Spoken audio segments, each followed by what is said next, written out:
শ্রীরামপুর, তোমরা শুনতে পাচ্ছ? রেসপন্স না করলে তো বোঝা যাবে না। যাই হোক, এতদিন পর্যন্ত আমরা বিভিন্ন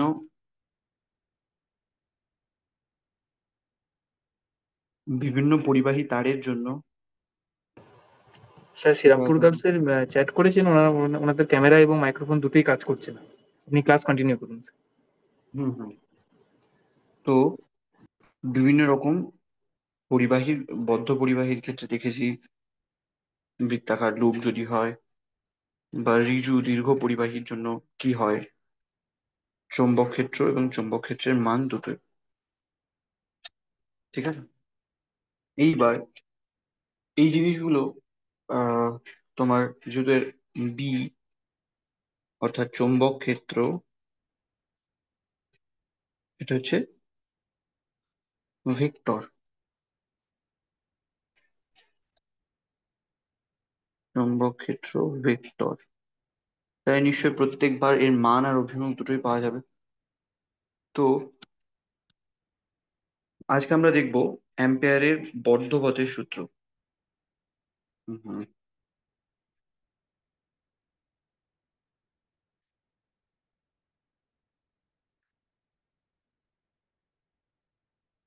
অ্যাম্পিয়ারের বর্ধপথের সূত্র।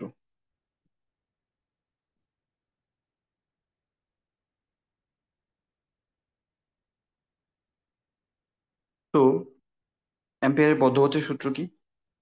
যে এই চৌম্বক ক্ষেত্রে মান আমরা খুব সহজে বার করতে পারি যদি আমরা অ্যাম্পিয়ারের বর্ধপথের সূত্র বুঝতে পারি। তো অ্যাম্পিয়ারের বর্ধপথের সূত্র যদি ম্যাথামেটিক্যালি লেখা হয়, গাণিতিকভাবে প্রকাশ করলে এরকম দেখায়।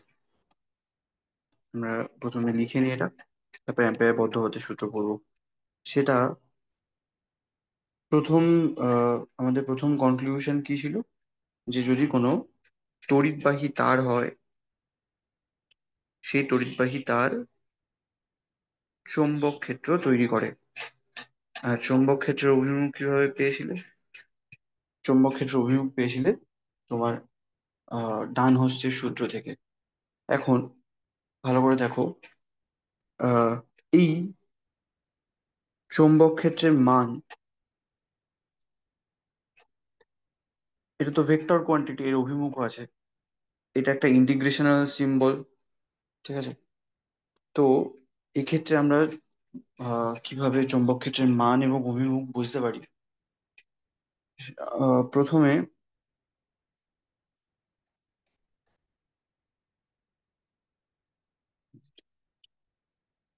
হুম তো যে কোনো পরিবাহী তার চৌম্বক ক্ষেত্র তৈরি করে। সেটা যদি বদ্ধ হয় বা উন্মুক্ত হয়, এর মতো বা এর মতো। ঠিক আছে, এইবার অ্যাম্পিয়ারের বদ্ধপথের সূত্র কি বলছে? যদি কোনো বদ্ধ পথ, বদ্ধ পথ বলতে দেখো, প্রথমত এই ধরনের ইন্টিগ্রেশন গুলোকে বলা হয় লাইন ইন্টিগ্রেশন। ঠিক আছে, তো দুটো বিন্দুর মধ্যবর্তী যে কোনো পথ দিয়ে যদি আমি আর এক পথে যেতে পারি, সেটা সরলরেখা হতে পারে, সেটা বক্ররেখা হতে পারে, এটা বৃত্তাকার পথও হতে পারে, বিভিন্ন রকম ভাবে যেতে পারি।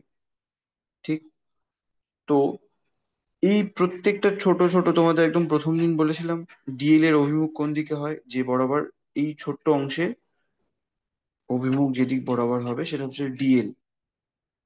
ঠিক আছে, তার মানে প্রথম যে জিনিসটা হচ্ছে দুটো বিন্দু আর এই বিন্দুর মধ্যবর্তী যে কোনো পথ। ঠিক আছে, এখন প্রথমেই বদ্ধপথের সূত্র অনুযায়ী তোমরা কি বুঝতে পারছো?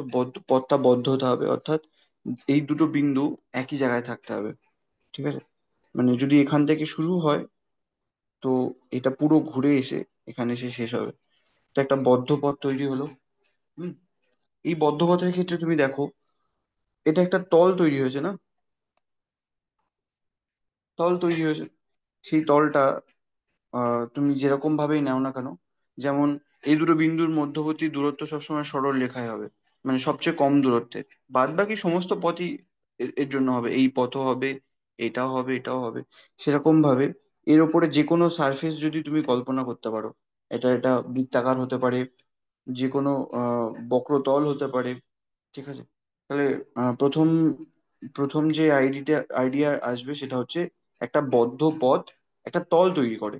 সেই তল আমরা ওপরের তলও নিতে পারি, সেই তলটা এটাও হতে পারে। ঠিক আছে। যেমন একটা চোঙ ধরো, চোঙের ওপরের এই তলটা, ঠিক আছে, এটা বদ্ধ এখানে যদি তুমি আহ ভাবে বলি, এটা বদ্ধ তল দাঁড়াও, চোঙ নয়। হুম, যদি একটা গোলককে কল্পনা করো, গোলকের ওপর যে কোনো দুটো বিন্দু এরকম বৃত্তাকার পথ তৈরি করবে, সে বৃত্তের ওপরে আর একটা তল পাবে। সেটা দুটো তল হতে পারে, একটা হচ্ছে এই পুরো বৃত্তের যে তলটা, অথবা এই বাটির মতো যে অংশটা। ঠিক আছে, বুঝতে পেরেছো? এই বাটির মতো অংশটা, ঠিক আছে, যেটা এই বদ্ধ পথের ওপরেই হবে। ঠিক আছে।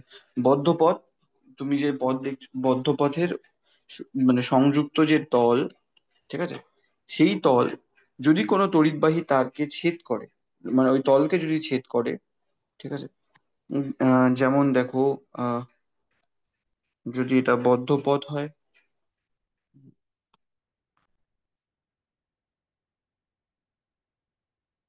ঠিক আছে, এর উপরে তল কোনটা? এটা। এখন যদি কোনো তড়িৎবাহী তার আই ছেদ করে, ঠিক আছে, সেক্ষেত্রে তোমরা এর আগের দিন কি পড়েছিলে, যে আহ, প্রথমে একটু বেসিক আইডিয়া দরকার। সেটা হচ্ছে, দেখো, এই আই পরিবাহী তারে যদি সুষম আই মানে তোমার তড়িৎ তড়িৎবাহী তারে প্রত্যেকটা বিন্দুতে প্রবাহ একই হতে হবে। তাহলে কি হবে, এই বিন্দু থেকে তুমি যদি সম দূরত্বে একটা বৃত্ত কল্পনা করো, সেই সেই বৃত্তের প্রত্যেকটা বিন্দুতে তোমার চৌম্বক ক্ষেত্রের মান একই হবে। মনে নেই প্রথম জিনিসই, μ0I/2 পাই এ, যদি এর তোমার ব্যাসার্ধ এ হয়, 2 পাই এ হয়, তো এ আর আই যদি কনস্ট্যান্ট থাকে, বাকিগুলো তো কনস্ট্যান্ট আছে, তাহলে এই বৃত্তের প্রত্যেকটা বিন্দুতে তোমার বি এর মানটা কনস্ট্যান্ট আছে। ঠিক আছে। আর অভিমুখ তো তোমরা জানোই, অভিমুখ কিভাবে পেয়েছিলে? অভিমুখ এই বিন্দু থেকে তোমার কোন দিকে, তোমার বৃদ্ধাঙ্গুষ্ঠ যদি ওই তড়িৎবাহী তারের অভিমুখকে নির্দেশ করে, তাহলে বাকি যে আঙ্গুলগুলো যে বক্ররেখা নির্দেশ করবে, সেই বিন্দু বরাবর তোমার চৌম্বক ক্ষেত্র অভিমুখ হবে, অর্থাৎ বৃত্তের এই বাইরের দিকে। ঠিক আছে। যদি কোনো বৃত্তাকার পথে বস্তু ঘোরে, সেক্ষেত্রে যে তার ভেলোসিটির অভিমুখ যেদিকে হবে। হ্যাঁ। এইবার এক্ষেত্রে তাহলে তুমি এই ধরনের তড়িৎবাহী তারের ক্ষেত্রে তার বি এর মান জানো, অভিমুখও জানো। ঠিক আছে। এইবার আমাকে বলো, এটা কি প্রথমে কোনো বদ্ধ তল তৈরি করছে? হ্যাঁ, বদ্ধ তল তৈরি করছে। দেখো, যে এটা যদি এই বৃত্তটা যদি এই বিন্দু থেকে শুরু হয়ে এখানে শেষ হয়, তাহলে একটা বদ্ধ পথ তৈরি করলো। আর এই পথের পরে এই তলটা যদি আমি কল্পনা করি, তাহলে নিশ্চয়ই তাহলে অ্যাম্পিয়ারের বদ্ধ পথের নীতি প্রথমে খেটে গেল, যেভাবে বলেছে অ্যাম্পিয়ার। তো এইবার কি হবে, তুমি ইন্টিগ্রেশনের দিকে রাখো। ঠিক আছে। এই যে সিম্বলটা দেয় সেটাকে বলা হয় ক্লোজ লুপ। এই যে ক্লোজ, এটা ক্লোজ বলতে বদ্ধ। ঠিক আছে। এই পথটা বদ্ধ। ঠিক আছে, একটা বিন্দু থেকে শুরু হয়ে আবার একটা বিন্দুতে এসে থেমেছে, এটা বদ্ধ পথ। তারপরেরটা কি, B.dl আছে। এবার আমাকে বলো, বৃত্তের প্রত্যেকটা বিন্দুতে কি বললাম, বি এর এই ধরনের পরিবাহী তারের ক্ষেত্রে প্রত্যেকটা বিন্দু যদি 2 পাই এই ডিস্টেন্সে ধরি আমি এখান থেকে, তাহলে বৃত্তের প্রত্যেকটা বিন্দুতে এর মান সমান হয়। সেটা কোনটায় হয়? এই বৃত্তের ক্ষেত্রে যদি আমি এই পথটা কল্পনা করি, এই বৃত্তাকার পথটা কল্পনা করি, তাহলে প্রত্যেকটা বিন্দুতে বি এর মান সমান। আর কোনো ইন্টিগ্রেশনের ক্ষেত্রে যদি ভিতরের যে তোমার ফাংশনটা আছে বা যা আছে, সেটা যদি কনস্ট্যান্ট হয়, তাহলে সেটাকে আমি বাইরে নিয়ে যেতে পারি। ঠিক, এর মানটা সমান। ঠিক আছে। আর এই ডিএল এর উপরে ইন্টিগ্রেশন, ঠিক আছে, ডিএল এর উপরে ইন্টিগ্রেশন কি হবে, ভালো করে বোঝো। এটার মানে হচ্ছে এই বৃত্তাকার পথের দৈর্ঘ্য কতটা। তোমরা জানো বৃত্তাকার পথের দৈর্ঘ্য কত? বলো তো দেখি, তোমরা বৃত্তাকার পথের দৈর্ঘ্য কত?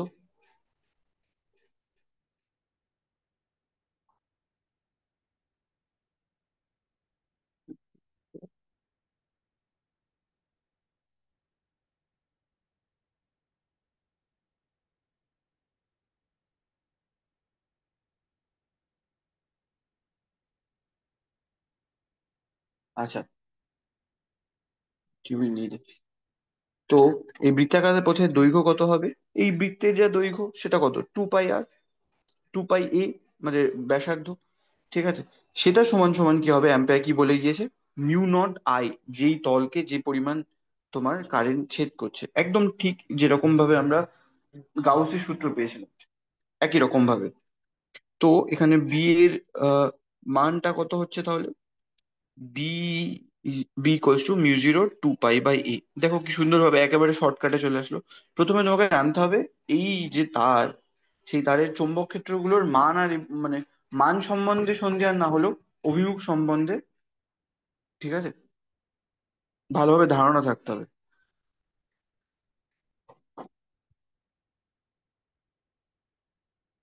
একটা সেকেন্ড।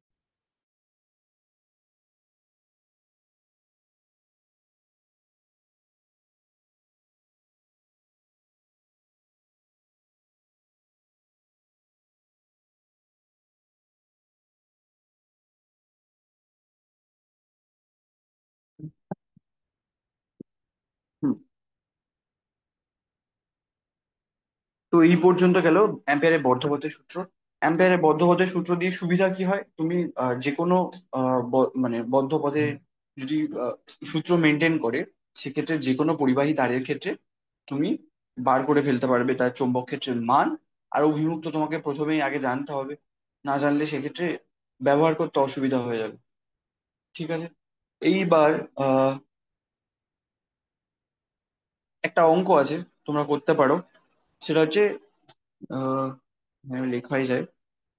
কোশ্চেনটা হচ্ছে, একটা বৃত্তাকার প্রস্থচ্ছেদ বিশিষ্ট এ ব্যাসার্ধের, এ ব্যাসার্ধ বিশিষ্ট আই স্থির মানের তড়িৎবাহী একটি ঋজু দৈর্ঘ্য তারকে, ঠিক আছে, তারটার ছবিটা আমি এখানে রাখছি। সেটা হচ্ছে আই, হুম, এটা হচ্ছে এ। ও ভালো করে শুনে নাও, বৃত্তাকার প্রস্থচ্ছেদ বিশিষ্ট যুক্ত এ ব্যাসার্ধ বিশিষ্ট স্থির আই, আই স্থির মানে তড়িৎবাহী একটি দীর্ঘ ঋজু তারকে এই চিত্রে দেখানো হলো। সমগ্র প্রস্থচ্ছেদের ওপরে এই আই তড়িৎবাহী তারটি সুষমভাবে বন্টিত। তাহলে আর মানে এর বাইরে আর ভিতরে কি পরিমাণ প্রভাব হবে, ঠিক আছে, চৌম্বক ক্ষেত্রের মান বার করতে বলেছে। ঠিক আছে, এটা একটু একটু কঠিন ধরনের, ততটাও নয় সেটা। ঠিক আছে, দেখো কিভাবে বার করা যায়। তো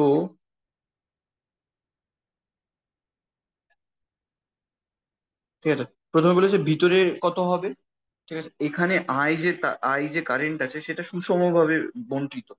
ঠিক আছে, আর বাইরে তোমাকে বার করতে বলেছে, সেক্ষেত্রে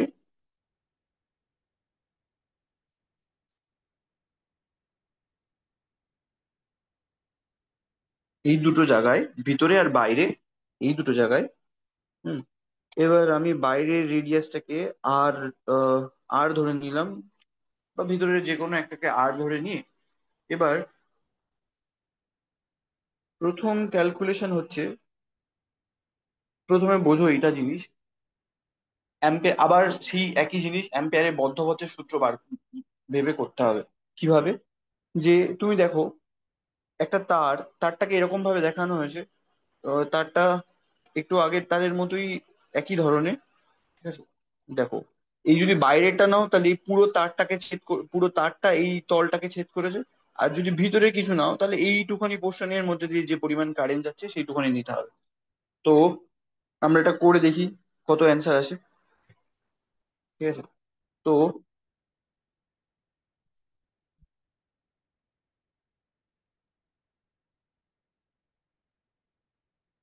বাইরের জন্য তো ইজি হবে। তো বাইরের যেটা আছে সেটা তো পুরো কারেন্টটাকে ছেদ করছে, তার মানে এই আই কারেন্ট এর মধ্যে দিয়ে যাবে। সেক্ষেত্রে তোমরা একটু আগে ক্যালকুলেশন করলে বি ইন্টু এই যে এই যে এই তোমার এটার দৈর্ঘ্য কত হবে এই বৃত্তাকার পথে, সেটা হচ্ছে 2 পাই আর।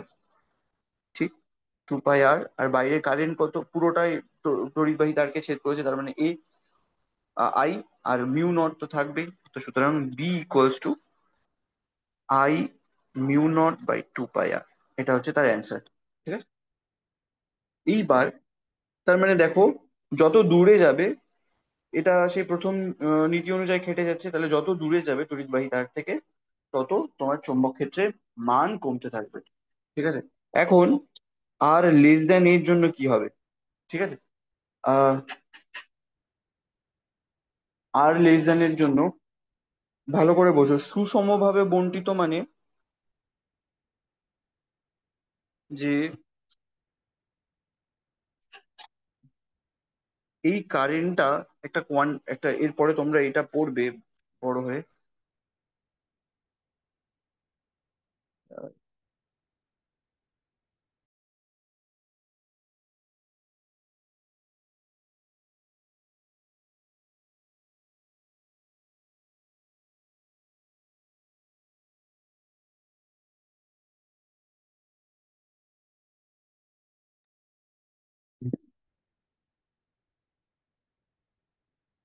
তাহলে এই এখানে, তো এই পুরো কারেন্টটা তো যদি ধরো এই তারটার মধ্যে, এই তারটার মধ্যে যদি আই কারেন্ট পুরোটা যায়, ঠিক আছে, তো এই ছোট অংশের মধ্যে দিয়ে তো পুরো আই কারেন্ট পাবে না, কিছু কম পাবে।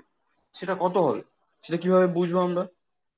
তো দেখো, আহ এটা ক্যালকুলেট করার একটা নিয়ম আছে, যেটাকে বলা হলো গিয়ে, যেরকম ভাবে আমরা তোমার হলো গিয়ে মানে ভলিউম কারেন্ট ডেন্সিটি, মানে কিরকম ভাবে মানে তোমার ওই ভলিউমের মধ্যে যে পরিমাণ মানে কারেন্ট ডেন্সিটি, মানে বুঝতে পারছো তো, মানে ও মানে কোনো চার্জ, চার্জকে যেমন হচ্ছে ভলিউম দিয়ে ভাগ করা হয়, তখন তাকে চার্জ ডেন্সিটি বলা হয়। ঠিক আছে। সেরকম ভাবে এই আই কারেন্টকে যদি তার এরিয়া দিয়ে ভাগ করা হয়, ঠিক আছে, এরিয়া দিয়ে, তাকে বলা হলো কি ভলিউম কারেন্ট ডেন্সিটি। ঠিক আছে। তো এরিয়া এখানে কত আছে দেখো, এরিয়া ইজিলি পেয়ে যাবে, এখানে তো বলাও আছে এ ব্যাসার্ধ বিশিষ্ট, তাহলে পাই a স্কোয়ার। ঠিক আছে। তাহলে এটা আমি প্রত্যেকটা ক্ষুদ্র ক্ষুদ্র অংশের জন্য পেয়ে গেলাম, এই ক্ষুদ্র অংশে কতটা হতে পারে, এই ক্ষুদ্র অংশে সব জায়গায় সুষমভাবে বন্টিত, সব জায়গায় জে এর মান কনস্ট্যান্ট আছে, কিন্তু আই এর মানটা একই হবে না, কারণ এই ভিতরে আই দিয়ে যাবে না, পুরোটা দিয়ে আই যাচ্ছে, তাহলে ছোটটা তো নিশ্চয়ই কম হবে। তো এই জে এর মানটা একই থাকবে। এইবার বাদ বাকিটা খুবই ইজি, সেটা হচ্ছে আবার সেই একই জিনিস, b × 2 পাই আর, এইখান থেকে যদি এর রেডিয়াস, এইখান থেকে এই অংশের রেডিয়াসটা ধরে নিই, ঠিক আছে, যেখানে হচ্ছে 2 পাই আর, ঠিক আছে, আর কতটা কারেন্ট যাচ্ছে, ঠিক আছে, সেটা হচ্ছে জে ইন্টু ওই অংশের এরিয়া, কতটা হবে সেটা হচ্ছে পাই আর স্কোয়ার, এই অংশের এরিয়া কত হবে, আর স্কোয়ার, পাই আর স্কোয়ার। তো এখান থেকে বি এর মান ইজিলি বের করে নিতে পারবে, মিউ 0। ঠিক আছে। জে এর এখানে বসবে, তোমার জে এর ভ্যালু বসিয়ে দাও, এখানে জে এর ভ্যালু হচ্ছে I/পাই a স্কোয়ার, আর হচ্ছে পাই আর স্কোয়ার, সরি,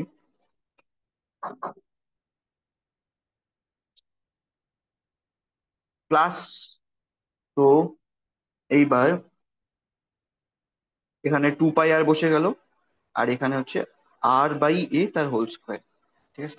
এটা হচ্ছে এর ভিতরে চৌম্বক ক্ষেত্রের মান কত হবে বের করতে। তো অ্যাম্পিয়ারের সূত্র লাগিয়ে বিভিন্ন ধরনের প্রবলেম গুলো আমরা করতে পারি। ঠিক আছে।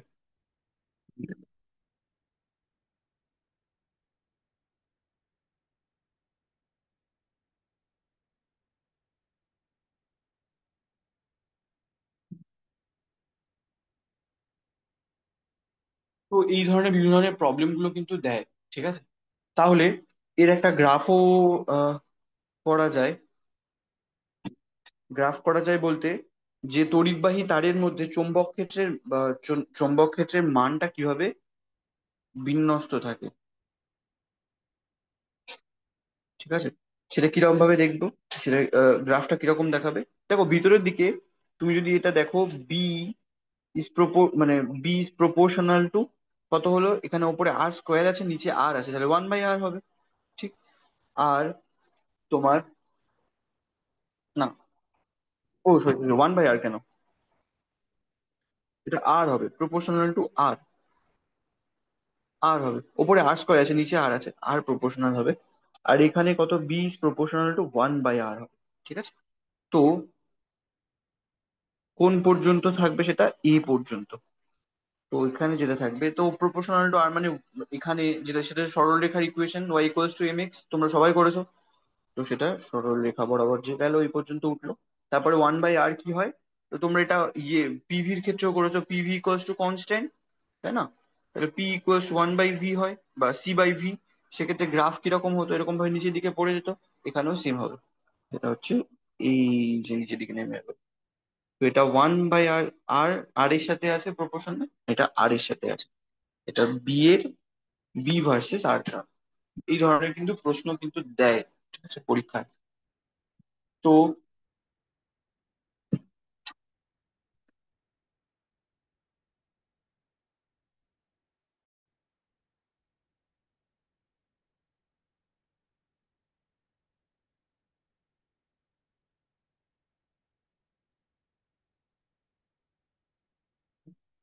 অ্যাম্পিয়ারের বদ্ধপথের সূত্র হয়ে গেল।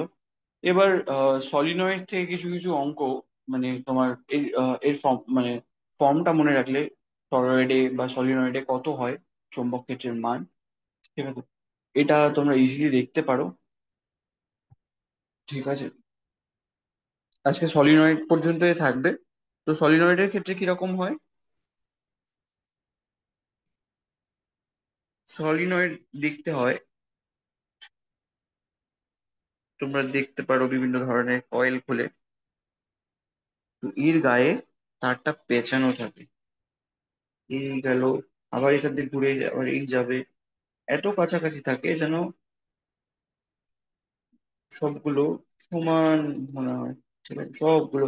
তো এই জিনিসগুলো কি আসলে অ্যাকচুয়ালি, সেগুলো হচ্ছে এই লুপটা, বৃত্তাকার লুপ। এই বৃত্তাকার লুপ গুলো যেন একটা আর একটার উপরে সাজানো আছে এরকম ভাবে মনে হয়। আসলে এই তারটা এর চারিদিকে পেঁচানো আছে এরকম ভাবে, যেমন স্প্রিং এর মতো থাকে। ঠিক আছে, এমন ভাবে থাকে, এত কাছাকাছি থাকে যাতে এটা বৃত্তের মতো মনে হয়। ঠিক আছে, তোমরা তোমরা বৃত্তাকার পরিবাহী লুপের ক্ষেত্রে তোমরা করেছো কত হয়। ঠিক আছে, সেক্ষেত্রে চৌম্বক ক্ষেত্রের মান অভিমুখ কিভাবে নির্ণয় করেছিলে, মনে করে দেখো। চৌম্বক ক্ষেত্র যদি এদিক অভিমুখে তড়িৎবাহী তার আই যায়, আই কারেন্ট যায় এর মধ্যে দিয়ে, তাহলে চৌম্বক ক্ষেত্রের মান অভিমুখ এদিক বরাবর হয়। অভিমুখ কিন্তু সবসময় মনে রাখতে হবে, তাহলে বিভিন্ন প্রবলেম গুলো খুব সহজে হয়ে যাবে। হুম, ঠিক। তাহলে সলিনয়েডের ক্ষেত্রেও কিরকম হবে, এই মাঝ বরাবর তোমার চৌম্বক ক্ষেত্র থাকবে, এইভাবে ঘুরে যাবে, এইভাবে ঘুরে যাবে। ঠিক আছে। হুম,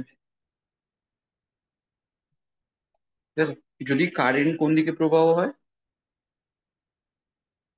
সেটা হচ্ছে এই দিক বরাবর। প্রত্যেকটা লুপের ক্ষেত্রে এরকম ভাবে কারেন্টের দিক বরাবর যাবে। ঠিক আছে, সেক্ষেত্রে সলিনয়েডের মধ্যে চৌম্বক ক্ষেত্র কিরকম হবে, এরকম। তো এটাও আমরা অ্যাম্পিয়ারের বদ্ধ হতে সূত্র থেকে বার করতে পারি। সেটা কিরকম ভাবে বার করতে পারি, সেটা হচ্ছে, আবার দেখো, আহ এই এই ছোট্ট অংশটাকের মধ্যে একটা লুপ কল্পনা করতে হবে। অতটা ডিটেলস আমি এখন আর যাবো না, তোমাদের এইখান থেকে ফর্মটা মনে রাখলেই সবচেয়ে ইজি হবে। ঠিক আছে। তো এই যদি এই মানে এরকম যদি কোনো আহ তোমার পদ, এই এই যে তোমার চতুর্ভুজ বা বর্গক্ষেত্র যায়, যে কোনো বর্গক্ষেত্র বা আয়তক্ষেত্র যাইনি না কেন, তার একটা এরিয়া থাকবে, সেটাকে যদি আমি এ ধরে নিই। ঠিক আছে, এর মধ্যে দিয়ে একটা তড়িৎবাহী তার প্রবেশ করেছে, সেটা কত, সেটা তোমার একটাই ধরলাম প্রথমে। তো ঠিক আছে, এবার আমরা কি জানি যে তোমার এখান থেকে এই এই যে সরলরেখা অংশ, ঠিক আছে, এতটা ডিটেলসে না গেলেও তোমাদের চলবে।